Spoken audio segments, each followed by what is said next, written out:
To my left, Caleb Yee, born 1993. Caleb Yee is an adult transnational adoptee from South Korea who grew up in Oxnard, California. He studied sociology with an emphasis on social work at Biola. It was during his undergraduate years where he continued to develop his long-standing passion for fine art in his spare time. In 2011, Caleb founded Vivid Imagination Artworks, which has now been rebranded as Caleb Yee Artwork, so Google that, right?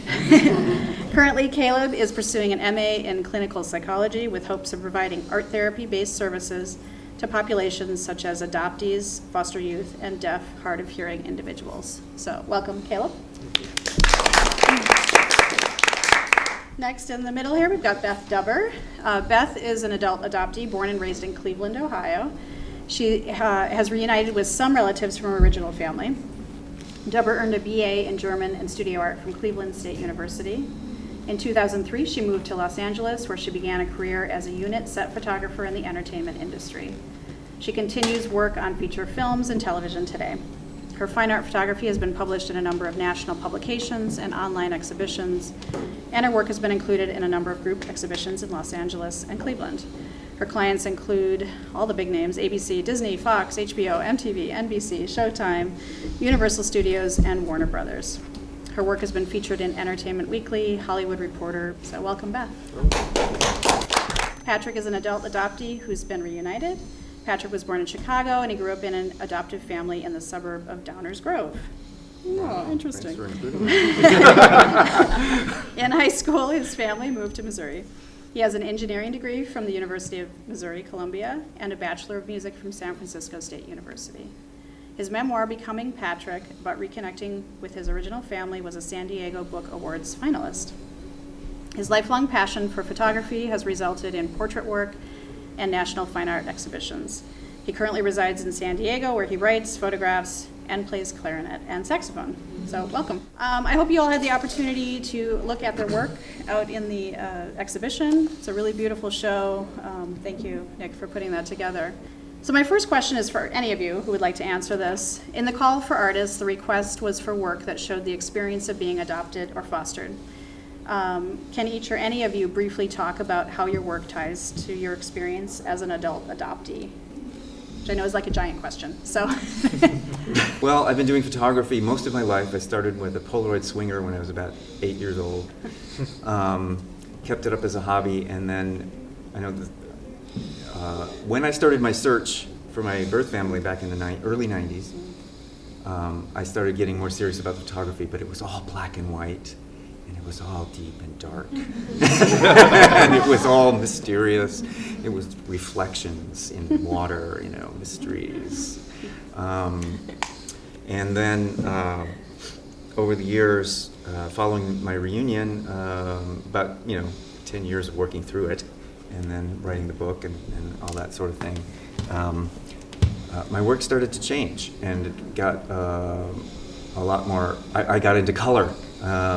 Color came back into my life, but what I really found most interesting was abstract work. And for about the last 6-7 years, my work has focused mainly on close-ups, macro shots of just wherever I am, a sidewalk, a wall, something distressed, something, and then non-recognizable. And then I go in and I make something out of it, and then it's like this far away, and then I blow it up. And so that's been the bulk of my artwork for about the last 6-7 years. And so it's really kind of evolved into something a lot more joyous. It gets better,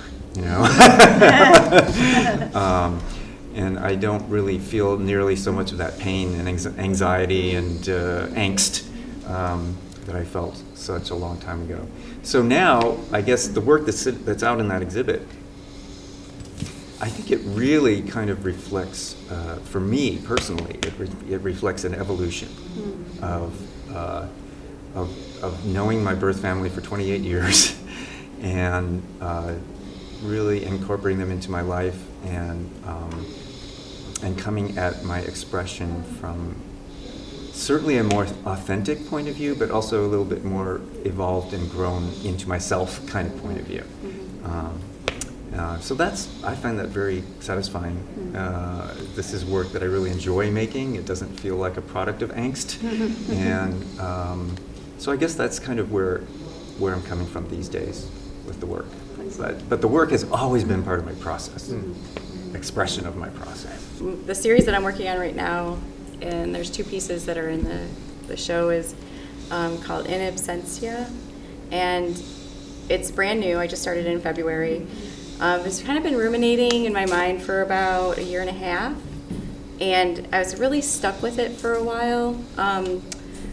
But then I just started, I don't know, it just started to flow. I was just talking with some other artists, and I just had ideas for vignettes that adoptees deal with, and it's all from my experience. So it's a little more universal in that I have heard some of these things from other adoptees, but it's all from my point of view, obviously, being the artist. But and I just say that because I don't know, I know that my work is going to offend someone somewhere. You know? Hopefully. And hopefully. Hopefully. That's okay. I like, it's not going to be for everybody. So I don't know. So I did the one called Out of the Fog. And I know that that's still a controversial term, you know? But for me, it actually did happen. Like, I was literally thrusted out of the fog.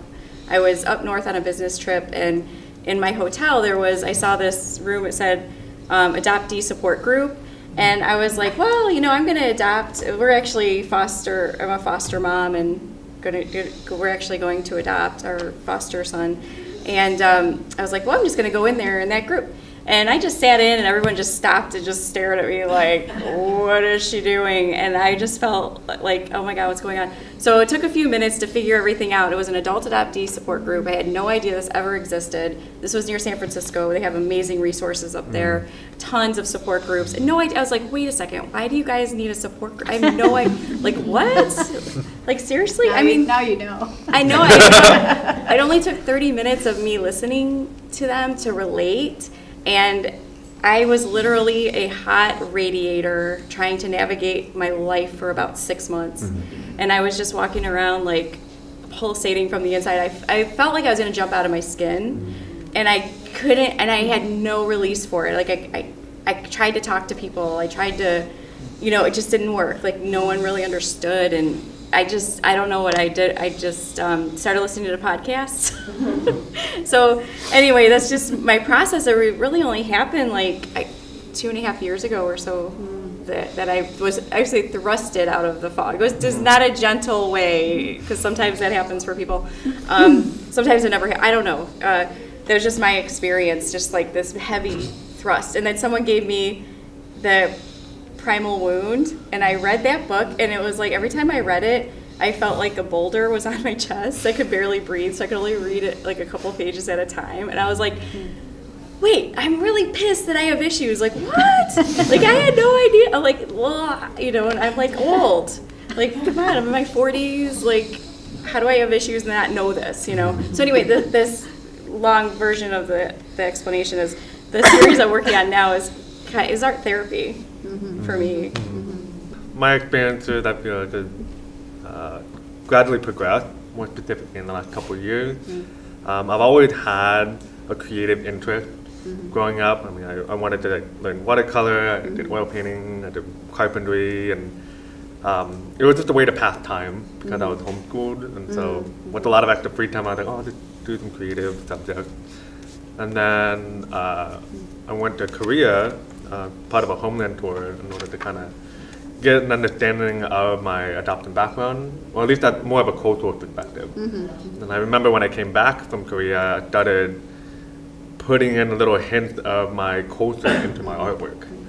But it was not adoptive focused at all. It was just more like me trying to navigate dual identity. Right. And so by the time I got to college, that was when I got my laptop, and I was like, oh cool, I'm gonna like become this like artist or something. So that was when I created Vivid Imagination artworks, and I started out very broad because I wanted it to sound creative and cool. And it was the most broadest concept that I could think of, because I worked with so many different mediums. And so because I did that in college, I was also a sociology student, and I spent all of my research doing adoption topics. So I learned a lot about globalization, commodification with adoption, and really uncovering a lot of different data, because I felt that I didn't want to have a bias with adoption, because I was like, oh well, I have my own personal experiences, but what is statistics and research show? What other data can I collect to really kind of gain a more professional understanding of adoption? And that's when I just uncovered so many different things, and I was like, whoa, it's a lot crazier than I expected it to be. So then, by the time I was close to finishing college, I was like, I really want to do an adoption-inspired art piece, but I don't know where to start. But one of the tools that I learned in college was what we call a sociological point of view, which means you're supposed to plant yourself in a sense of framework where you look at a certain topic, but it's redirected through a different pair of eyes. So I tried to compare what is an adoptee view of adoption versus a non-adoptee view. And if I were to educate a non-adoptee, how would I do it? And so I had a lot of fun coming up with different ways that I could experiment with that idea. And so one of my biggest art pieces, it was pretty much like the first big adoptee-inspired art piece that I created, which is what I call the Yoffe experience. It's on a set of skateboards. And one of the reasons why it's on the skateboard is because I love including signs of symbolism into it. So I love the rawness of wood. I thought it was a very good depiction of our herself as human beings, and the emotions that we navigate tend to be very raw and unrefined.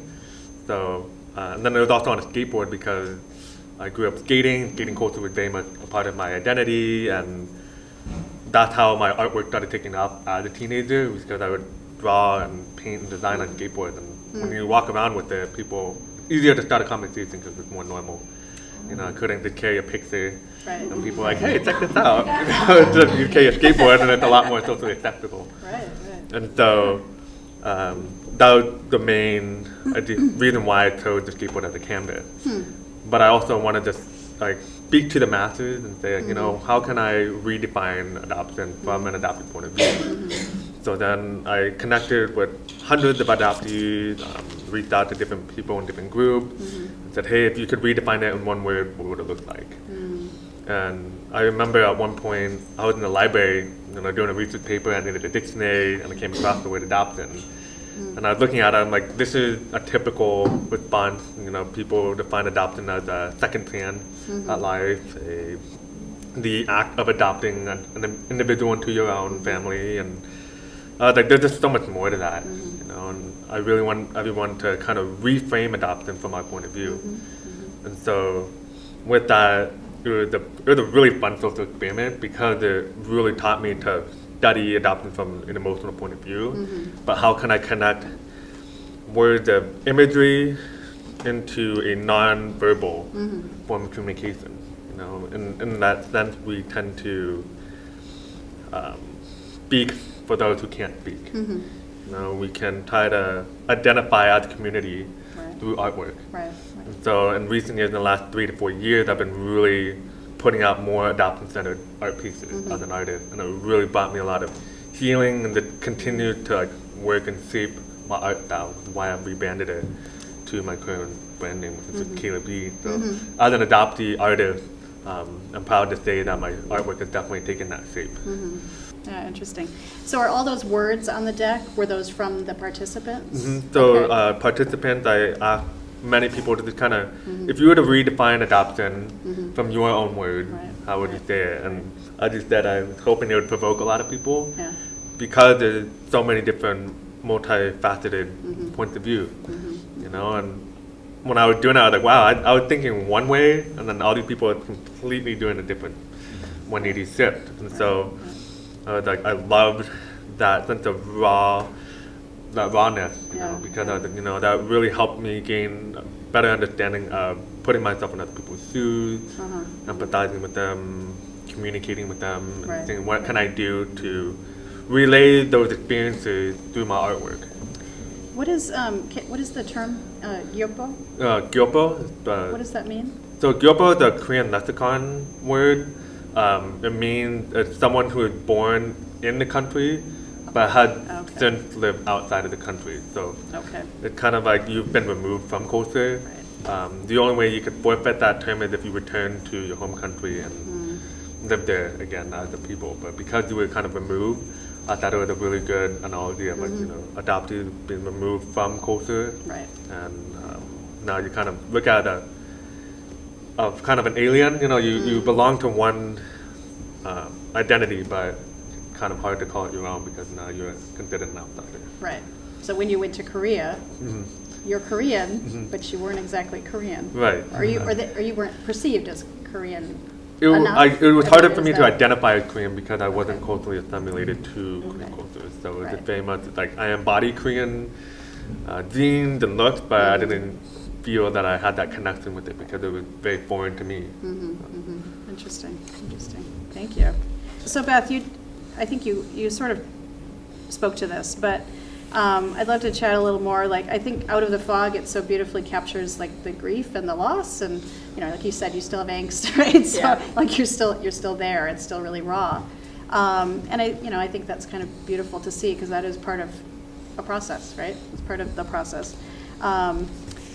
So I know you're in the middle of this project, and you have other plans for it. Is that grief and that loss, like, is it still part of that project? Will Out of the Fog continue to evolve? I have ideas for 2 more vignettes, but I always get ideas when I'm creating the vignettes or after or before bed. I just try to be quiet and listen. So I've gotten some ideas like right before bed if I meditate. But I know there's a million ideas out there. I'm just trying to focus on like just the one. And then the next one I'm so excited about. I'll just tell you about, it's called The Fantasy.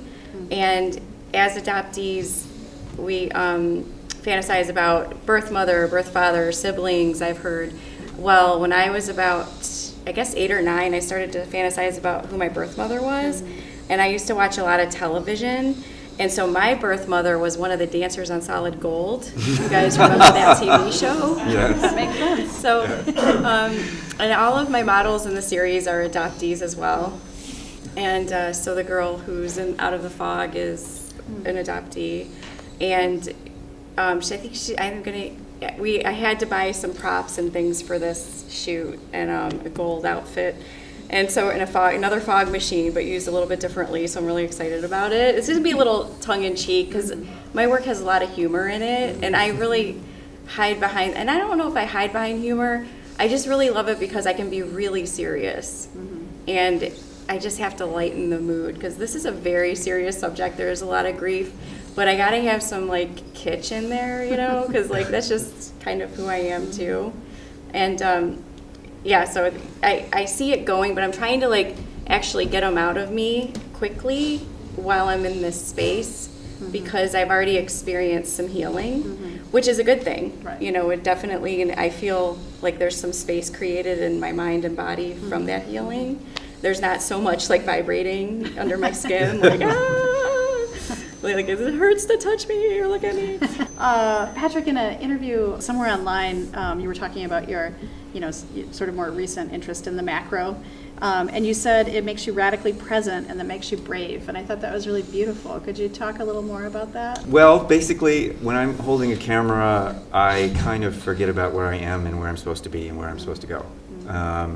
And I will just get drawn to whatever I want to photograph, and, like I was in Colorado in a parking lot where there's wild bison just wandering around the parking lot, and there's a big sign there that says "Don't approach the bison." Right. And I walked right up to a bison. It was as far as you are, and I got like this with the camera, and he's looking directly into my eyes. So that's kind of a little dangerous. But I guess that's sort of what I mean. You're literally brave. Literally, But more figuratively, I suppose what it means is that I'm willing to photograph what's in my heart and soul, even when I don't want to face it, and even when it's not pleasant, and even when it makes me cry, and even when it makes me angry. Yes, I have done a lot of work. I was just going to comment in that state of angst. I say, there was a point in time where I thought I'm never going to make any more good work after the angst is gone, So I say, use it. But So yeah, I think all artists are brave. I think doing art is a brave act, and then when you're dealing with the ultimate abandonment in human experience, it's even more brave. So I always applaud people who do artwork, and I think doing that kind of work is so valuable. You were talking about nonverbal. I think I heard you talking about nonverbal, and that's one of the things that I always promote, is that what happened to us most often happens before we even start speaking. So the memories, the experiences are ingrained in our bodies in emotional ways, not in cognitive, speaking ways. So I think so much of the work that I got involved in and then tried to use when I was doing expressive arts workshops is based on getting down to the nonverbal. A lot of writing, movement, body movement, and journaling, writing, role playing, that kind of thing. I think that's really, really important.